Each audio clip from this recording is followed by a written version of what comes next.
একদিন গ্রীষ্মের উজ্জ্বল দুপুরে মাঠে খুশি মনে গান গাইছিল আর নাচছিল ঘাসফড়িং। সে একেবারেই চিন্তামুক্ত। অন্যদিকে মাঠের কোণে কোণে পিঁপড়েরা ব্যস্ত, এক এক করে খাবার কুড়িয়ে নিয়ে যাচ্ছিল তারা।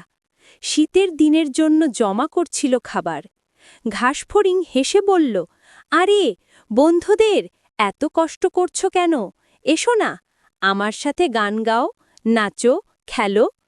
কিন্তু পিঁপড়েরা হাসি মুখেই উত্তর দিল, এখন কাজের সময়, খেলার নয়। শীত আসছে, আমাদের খাবার জমাতে হবে। দিন কেটে গেল, গ্রীষ্ম শেষ হল, এলো শীতের হাড় কাঁপানো সময়। মাঠে তখন বরফ আর ঠান্ডা হাওয়া, কোথাও খাবার নেই। আনন্দে মেতে থাকা ঘাসফড়িং এখন ক্ষুধার যন্ত্রণায় কাতর। সে দৌড়ে গেল পিঁপড়েদের বাড়িতে। কাঁদতে কাঁদতে বলল, বন্ধুরা, আমাকে একটু খাবার দাও, আমি কিছুই জমাইনি, এখন কি করব? পিঁপড়ারা দায়িত্বশীল কণ্ঠে উত্তর দিল, যখন তুমি গান গাইছিলে আমরা কঠোর পরিশ্রম করছিলাম।